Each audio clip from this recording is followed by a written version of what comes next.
이 5절에 보니까 첫 번에 보니까 그로 말미암아 우리가 은혜와 사도시고, 그라고 하는 앞에서 말한 예수님을 말합니다.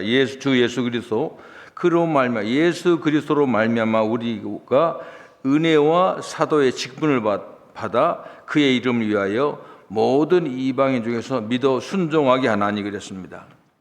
오늘 여기서 보면은 성도는 직분을 받아야 되는데 반드시 그냥 받으면 안 됩니다. 반드시 은혜와 함께 받아야 된다 하는 겁니다. 은혜. 그러니까 여기 보니까 사도리 보면은 은혜가 먼저 나오는가 직분이 먼저 나오는가, 여기 보면은 먼저 은혜가 나옵니다. 은혜가 나옵니다. 은혜입니다. 그것을 무엇을 말해주냐고 하면은 바로 직분보다는 항상 은혜가 먼저 하는 겁니다. 그래서 서양에서는 이런 말이 있어요. 욕 중에 은혜 받지 못하고 목회자가 되라. 이게 욕이래요. 근데 이거 보면 아무리 똑똑하고 아무리 머리가 좋고 그래도 능력이 뛰어나도 은혜가 없이는 안 된다는 겁니다. 제가 그 신학교 제가 들어갈 때 중앙신학교 때 40명이 들어가서 40명이요. 이게 조금 한 6개월 지나니까 다 사람 보면 알잖아요. 빠릿빠릿하고 똑똑하고, 어떤 사람은 뭐 사회에서 설교도 했다 온 사람이 있어가지고 설교도 잘하고. 근데 그런 분들 해서 우리 신학교 졸업하고 오면은 신학교 때 공부 잘하면 목회도 성공할 것이다 이렇게 생각해야 돼. 가보면 그게 아니에요. 아주 뭐 아파트를 전전하고 계속 돌아다녀요. 근데 제가 함께 그 신학교 입학 학생 중에, 저희 교회는 그 중앙신학교는 뭐냐면 주로 이 기장 있잖아요. 한국 기독교 장로회 기장에 있는 사람들이 많이 왔어요. 왜냐하면 우리 신학교에는 그 당시 한신대학교에서 그 교수님이 많이 나와가지고 어떻게 보면 기장 교육의 연장선상에 있어서 사람들이 많이 왔습니다. 그런데 그러다가 한 1년쯤 지나가지고 이 감리교회 상동교회에 또 신학교가 생겼어요. 그래서 감리교 사람도 다 그쪽으로 갔어요. 그래서 한 40명 했다가 한 10명은 그쪽으로 30명 남았는데, 그쪽에 간 사람 중에 제가 이제 같은 동기생이 있었는데, 이 사람은 보면 자기가 이게 그 신학할 마음이 없었는데 공고를 졸업해가지고 공장에서 일해가지고 키는 저만한데 손가락이 얼마나 일을 많이 막 두꺼운 그런 사람이에요. 근데 이게 펜하고는 안 맞는 사람이에요. 근데 보면 이 공부를 어려워해요. 이게 그러니까 이 학문 스타일이 아니라 이 공장에서 일하는 기술자 스타일이었습니다. 근데 나중에 졸업하고 한 5년 후에 가서 봤는데 아주 목회를 잘하고 있어요. 내가 궁금했어요. 근데 항상 볼 땐 저 사람은 신학교 졸업하면 목회 성공 못하겠다 그렇게 생각했어요. 근데 아니에요. 근데 보니까 그 누나가 있었다고요. 나이 차이 많은 누나가 있었는데 항상 그분이 여자 전도사였대요. 그래가지고 너는 이제 나하고 같이 하자 해서 신학교를 갔는데, 이게 두 누나하고 같이 어떤 밭 있잖아요. 그 비닐하우스에 있는 촌에 들어가서 하우스 하나를 구입해 가지고 거기서 기도하고 거기서 하우스에 기도하고 살고 그랬는데, 하여간 하나님께서 복주해서 이게 아파트 개발해 가지고 교회 티켓이 하나 생겼습니다. 그래 가지고 나중에 교회도 잘 짓고, 교회 잘 짓는 것만 아니라 나중에 가보니까 목회를 잘해요. 감동받았어요. 근데 그때 느낀 거였어요. 똑똑하고 그런 사람들은 그렇지 않더라고요. 진짜 하나님께 매달리고 은혜로 한 사람들이 아주 성공하는 것을 봤습니다. 저도 이제 그 중에 한 사람인데, 저는 어려서 또 교회에서 자라서 하여간 제가 목회하면 성공할 줄 알았어요. 근데 하여간 첫 번에 한 10년간은 참 죽을 썼습니다. 그냥 개척교회만 돌아다녔어요. 그런데 저도 뭘 하면 열심히 하잖아요. 선생님들이 열심히 준비한 강의 노트 싸가지고 그때는 타이프가 없으니까 펜으로 하는 거잖아요. 그 강의 쓰려고 신문 기자가 여기 푹 나오거든요. 그거 좀 열심히 써가지고 해도 안 돼요. 사람들이 은혜를 못 받아요. 그걸 알았어요. 그래서 여기 보니까 사도가 되려고 하면은 직분보다도 먼저 은혜라고 하는 겁니다. 이 은혜가 이 사도 바울이 왜 이런 얘기 하느냐? 사도 바울처럼 이 어떻게 보면 그 철학도 공부하고 똑똑한 사람이 없어요. 그런데 이분이 그 목회할 때 자기의 지혜로 하지 않았다는 것을 알 수가 있습니다. 그래서 사도 바울이 보면은 어떻게 보면은 이제 근데 이 사도 바울이 한번 그 경험을 합니다. 전도할 때 보면 우리가 요즘 새벽 기도할 때 나오는데 이 사도 바울이 아데네 갔어요. 로마 아테네 가서 아레오바고라고 하는 그 언덕에서 이제 그 설교를 하고, 이제 사도 바울은 철학 전공이니까 아주 뭐 기가 막히게 설교를 했어요. 그런데 아테네 선교는 실패합니다. 아무리 해도 몇 사람 구원하지 못했습니다. 그리고 나서 고린도에 와가지고 심히 두렵고 떨렸다, 무서웠고 때렸다 그랬습니다. 그때 예수님이 나타나서 두려워하지 말고 할 말을 해라. 내가 너와 함께한다. 이 성중에 내 백성이 많다. 하나님 주시는 그 힘을 얻어가지고 고린도 교회에서는 성공을 하는 겁니다. 그래서 이게 항상 우리가 보면은 항상 우리가 이 하나님 말 직분을 할 때 항상 이건 내가 능력 있고 그렇잖아요. 우리 교회에서 다 직분 맡으려면 뭐 어느 정도 뭔가 좀 갖춰야 되잖아요. 그게 먼저가 아니라는 겁니다. 하나님의 은혜가 먼저입니다. 하나님께서 나 같은 사람도 하나님 사용하셔서 하나님 주신 힘으로 할 때 직분도 감당할 수 있다고 하는 겁니다. 이것을 우리가 항상 생각해야 됩니다. 그런데 이 은혜와 직분은 왜 주느냐? 여기 나타납니다. 은혜와 직분은 이 믿었으니 너희도 그들 중에서 예수 그리스도의 것으로 부르심을 받은 것이라. 아니 우리가 은혜와 직분을 줘 그의 이름 은혜 5절 그로 말미암아 우리가 은혜와 사도의 직분을 받아 그의 이름을 위하여. 직분과 은혜와 직분 주신 것은 이유가 있어요. 그의 이름 예수 그리스도의 이름을 말합니다. 예수님의 이름을 위해서 우리가 직분을 맡았답니다. 그래서 내가 처음 이 교회에 와서 예수님의 이름에 대해서 여러 번 강조한 이유가 그렇습니다. 예수 이름이라고 하는 그분 인격 전체를 말합니다. 예수 그리스도를 위하여 은혜와 직분을 줬다고 합니다. 은혜란 말을 우리가 잘 아는 대로 쉽게 말하면 공짜입니다. 거저받는 겁니다. 은혜라고 하는 것은 받을 만한 자격이나 공로가 없음에도 불구하고 값없이 주는 선물이 은혜입니다. 이 은혜라고 하는 것은 그러니까 직분뿐만이 아니라 사실 직분도 은혜로 받아야 돼요.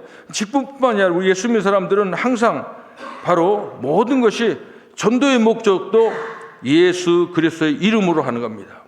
그리고 교회의 부흥도 우리의 인생 목적도 바로 예수님을 위해서 하는 것.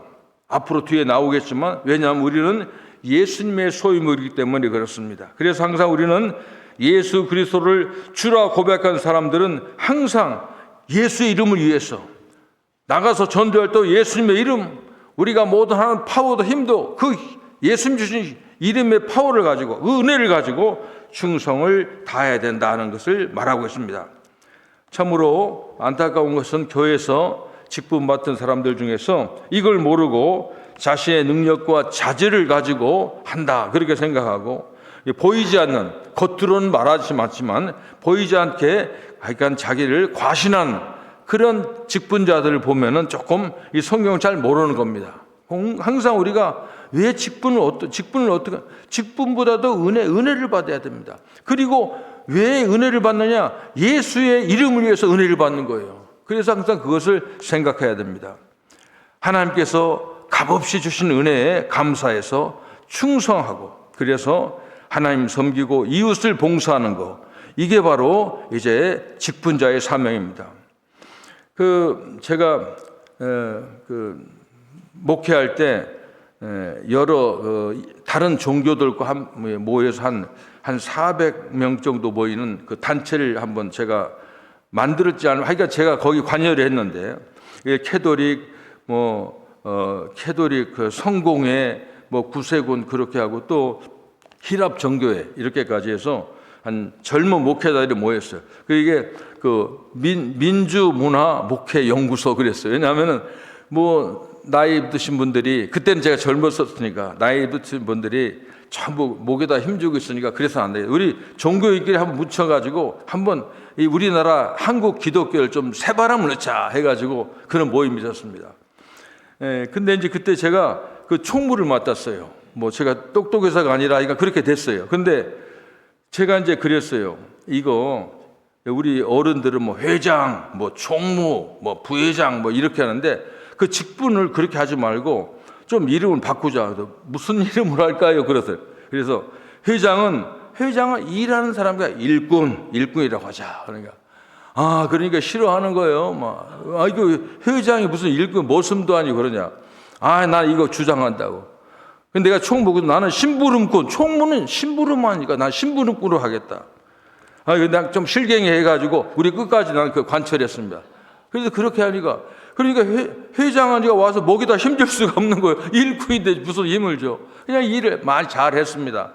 하다가 이제 나중에 이제 한 2, 3년에다 없어졌지만은 그런 겁니다. 우리가 하나님 일하는 것은 우리의 힘과 능력으로 하는 거 압니다. 교회에서 오면은 우리가 교회에서는 겸손하라 그러니 말은 그렇게 하지만 사실 말대로 잘 안 되지요. 겸손이. 그것은 우리가 직분 받은 것이 은혜로 됐다. 그걸 생각하고 그렇게 해야 된다고 하는 겁니다. 그런데 그 다음이 중요합니다. 여기서 아까 얘기한 대로 그리스도 이름 위해서 하는데 그 다음에 무슨 말이 나오면 이제 여기에 보니까 성도라는 말이 나옵니다. 성도라는 말이 나옵니다. 여기 7절에 보면 성도가 나옵니다. 이 성도라는 말이 상당히 중요합니다. 이게 왜 중요하냐면은 원래 성도라는 말은 이 헬라어로 하기오스고 이 구약서 히브리어는 카다시라는 말인데 이 말은 성도라는 말은 깨끗하고 정결하고 하나님께 헌납된다 하는 거니까 아주 고결한 걸 말하는 겁니다. 우리가 교회에서 성자만 성전, 성도, 성가대 이 성자가 붙으면 전부 다 이게 하나님과 연결되는 겁니다. 이 인간, 이게 세속과 구별되는 것이 하기오스, 이게 카다시라고 하는 거룩성자를 붙이는 겁니다. 근데 우리가 그냥 사람인데 예수 믿는 사람을 거룩한 물이라는 겁니다. 우리가 똑똑하고 우리가 훌륭해서가 아니라 이것은 하나님 때문에 하나님의 이름을 우리가 빌리는 겁니다.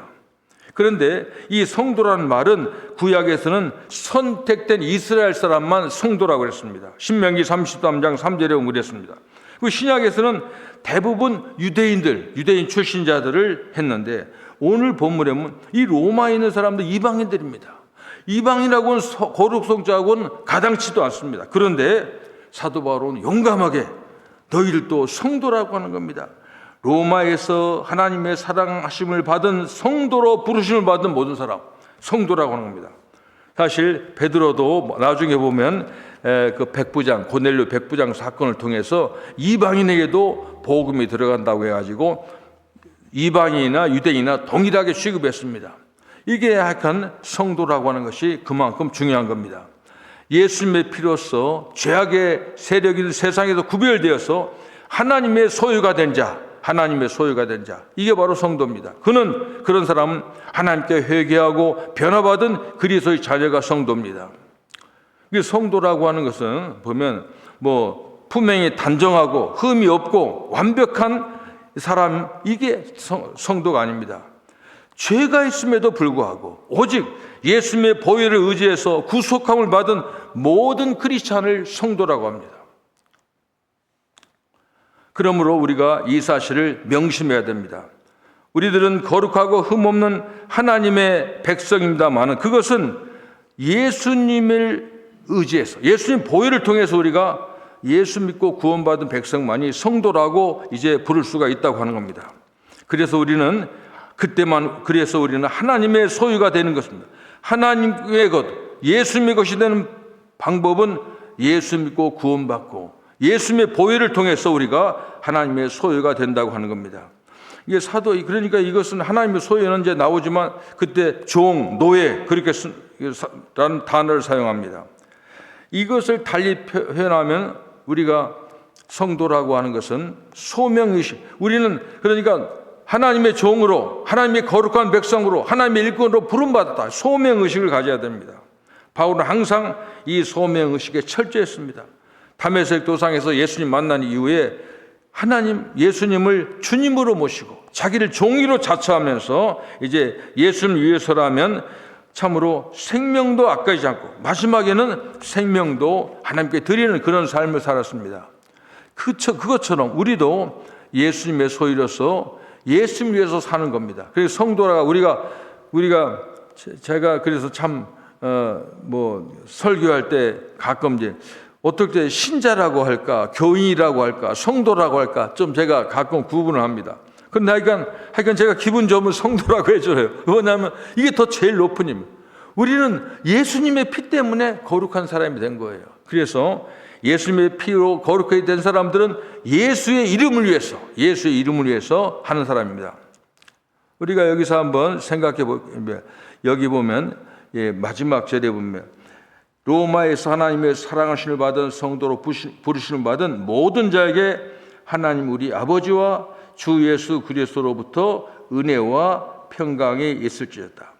특별히 6절에 너희도 그들 중에서 예수 그리스도의 것으로 부르심을 받았다.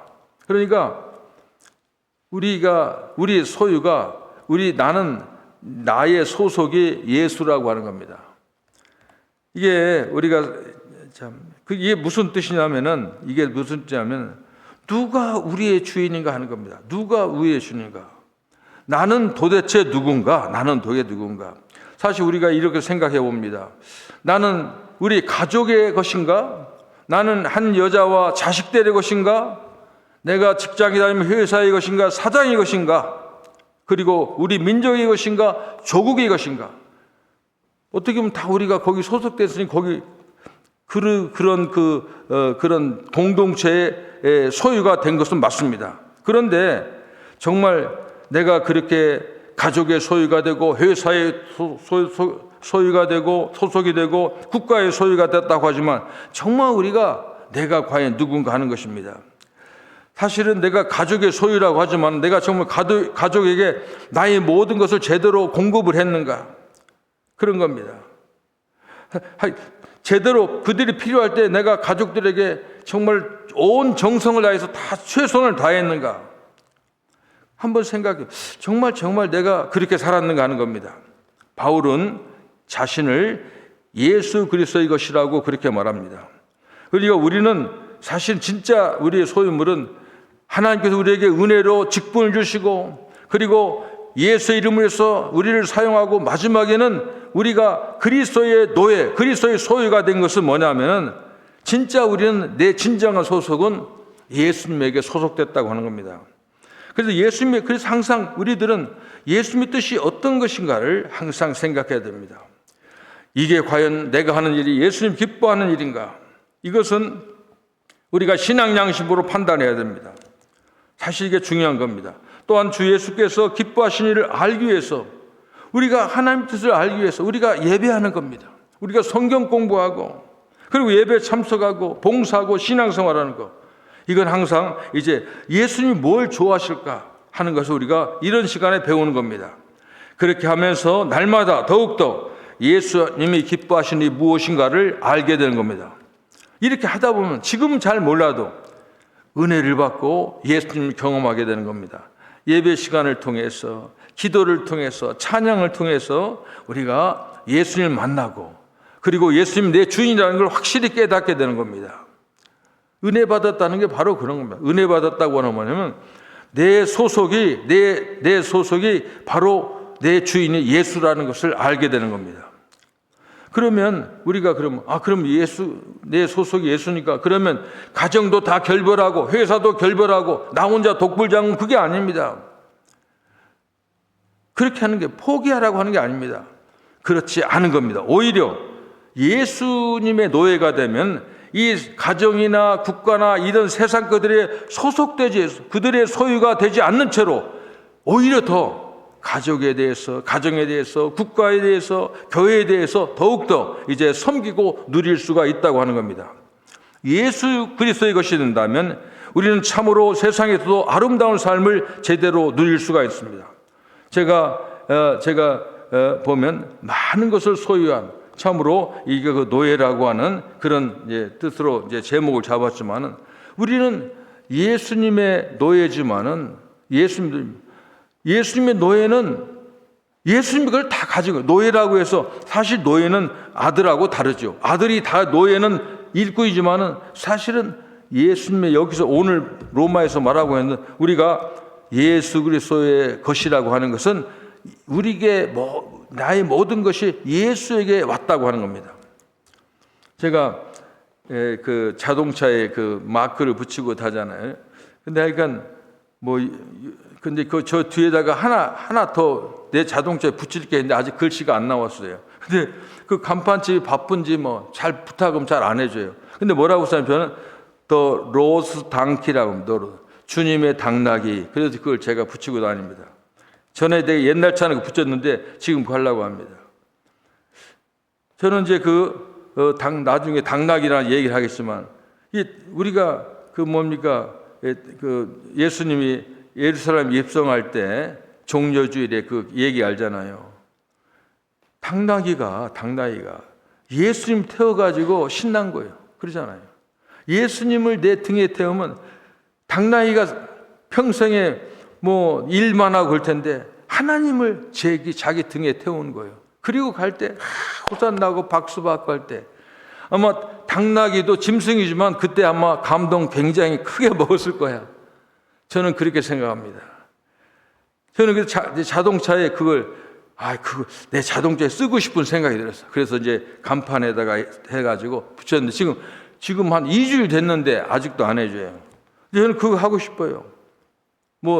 모르겠어요. 제가 예수 잘 믿는 척 자랑하고 싶어서 그런 것도 좀 있을 거예요. 그런데 하여간 저는 그거 하고 싶어요. 나는 아무것도 아니지만 예수님 때문에 내가 튀는 거예요. 나는 노예지만 모든 것을 하나님의 것을 내가 다 소유한 거예요. 그렇게 생각합니다. 여러분, 제가 계속 앞으로 그런 얘기 하겠지만 예수 믿는 것은 나하고 예수님하고 하나예요. 그러면 이게 아버지 관계니까 예수님하고 하나님과 하나예요. 성령과 하나입니다. 다 하나입니다. 그러니까 하나님의 것을 누리는 것이 신앙생활입니다. 하나님의 것을. 근데 지금 저도 그걸 잘 몰랐는데, 은혜 받기는 몰랐는데, 그냥 예수 믿으면 항상 조금, 얼굴도 좀 시무룩하고, 고개 좀 숙이고 다니고, 웃으면 좀 해프니까 안 되고, 웃지도 않고, 그렇게 하는 것이 예수 믿는 걸로 많은 사람이 생각해요. 근데 저는 원래 그렇게 살았어요. 저도 주일학교 때부터 좁은 길로 가라, 진짜 골목길로 다녔어요. 제가 그렇게 조금 모질랐어요. 그런데 예수 믿으니까 내가 예수님의 종이야? 내가 예수님이 내 주인이야? 그러면 예수님의 것이 다 내 것이에요. 이걸 누릴 줄 아는 사람이 크리스찬이에요. 하나님께서 뽑아 쓰는 거예요. 은행에 잔고가 엄청 있는데 돈 없다고 쌀 떨어지고 돈 빌리러 다니고 이거 아닌가요? 우리에게 있다고 하는 겁니다. 제가 이걸 알려드리고 싶은 거예요. 그렇습니다. 우리들은 하나님의 은혜로 하나님의 참으로 자녀가 돼서 성도가 됐고 우리가 아름다운 성전에서 이렇게 예배합니다. 그런데 그 이유는 뭐냐면 예수님의 이름을 위해서 우리가 그렇게 됩니다. 예수 이름. 나중에 한 발짝 더 나가서 우리는 예수님의 노예고 종입니다. 예수님이 종과 주인과 종의 관계는 무슨 머슴하고 보스하고 종업원 관계가 아니에요. 생사 여타를 다 주인이 갖고 있어요. 그래서 절대 충성해야 되는 겁니다. 그래서 항상 종은 주인의 눈치를 봐야 돼요. 주인의 눈치. 제가 그러잖아요. 세상에 살면서 보면 누구의 눈치입니까? 보수의 눈치 보잖아요. 제가 강남대학에서 한 20년 이상 일했는데 저하고 같이 자라는 그 친구 목사님이 나보다 한 8살 위에니까 그래도 친구를 지냈는데 우리 총장 이름이 있어요. 윤신일 총장이 돼. 윤 목사는 윤신일 총장의 종입니까? 하나님의 종입니까? 나한테 그러더라고요. 그 말은 내가 학교에서 회사에 다니니까 보수에게 충성해야 되지 않아요? 사실 나는 학교에서는 진짜 충성 잘했어요. 별거 다 했어. 진짜 종같이 했어요. 그런데 나중에 그 우리 친구의 말이 생각나더라고요. 그래, 사람의 종 돼봐야 남는 게 없더라고요. 아무것도 없어요. 참 치사한 거 많이 남고 괜히 헛심 쓴 거예요. 그러니까 이런 거 있죠. 내가 충성하는 것 중에 하나는 뭐냐면, 내가 이렇게 학교에 충성했으니까 내가 리타이어면 한 자리 주겠지. 솔직히 그런 마음도 있었어요. 근데 그것도 아니더라고요. 예수의 종이 돼야 돼요. 우리 주인, 우리 하나님, 우리 아버지의 종이 돼야, 종은 아무것도 없지만 실제로는 무궁무진한 재산도 있고 능력도 있고 파워가 있습니다. 여러분들은 누구의 종입니까? 여러분들은 예수님의 종이 되어야 됩니다. 종이라고 해서 맨날 망하고 힘들고 그런 게 아닙니다. 예수님의 종 일을 많이 하면 기쁨도 받을 수 있고 행복해요. 나는 너무너무 요즘 그렇습니다. 여러분들은 하나님의 은혜로 우리 가득한 교회 일꾼이 되었습니다. 그 하나님의 일꾼으로 세움받은 이유는 여러분 예수의 이름을 위해서 일하라고 세우셨습니다. 여러분들은 한 발짝 더 나가서 예수님의 소유입니다. 소유는 종류 아무것도 없지만 주인이 가진 게 다 여러분 겁니다. 예수님을 등에 태운 당나귀는 하늘을, 이 세상 전체를 가졌습니다. 이 당나귀 나오니까 당나귀 하나 더. 제가 케냐에 싹 처음 갔는데 선교지 가니까 그 여자 선교사님, 목사님, 당나귀 등에 십자가 있는 걸 알아요. 그래서 무슨 당나귀에 십자가 있어? 한번 보세요. 진짜 그래요. 여러분도 한번. 머리에서 저 꼬랑지까지 줄이 하나 있고 한 가운데 줄이 있어요. 딱 십자가요. 깜짝 놀랐어요. 그래서 목사님, 나는 참 이게 궁금해요. 이 당나귀가 처음부터 태어날 때부터 십자가가 있었는지, 예수님이 말 탄 다음부터 십자가가 있었는지 그거 궁금해요. 근데 제가 느꼈어요. 그렇다. 그래서 제가 예수님의 더 로스 당피라는 말 좋아합니다. 저는 그렇게 살고 있어요. 여러분, 예수님을 종처럼 태우세요. 예수님이, 그래서 저 자동차는 항상, 그래서 자동차가 가는 곳이 뭐냐면 제가 예수님 태우고 가는 거, 예수님 태우고 가는 겁니다. 나는 아무 힘도 없고 능력도 없지만 예수의 이름 태우고 가는 겁니다. 하나님의 모든 것을 저는 소유하고 누릴 수가 있습니다. 여러분이 이런 은혜를 받으시기 바랍니다. 기도하겠습니다. 예수님 감사합니다. 하나님께서 저희들 택해 주신 은혜도 저희들이 잘 알고 있습니다. 저희들에게 예수 그리스도 이름을 위해서 충성하고 또 예수님의 종이 되어서 우리가 가진 게 없지만은 모든 것을 가진 풍성한, 참으로 부유한 주의 종들이 될 수 있도록 도와주시옵고, 하나님 주신 모든 능력을 사용해서 하나님께 영광을 돌리는 우리 모두가 될 수 있도록 하나님 도와주시옵소서. 예수님의 이름으로 기도합니다. 아멘.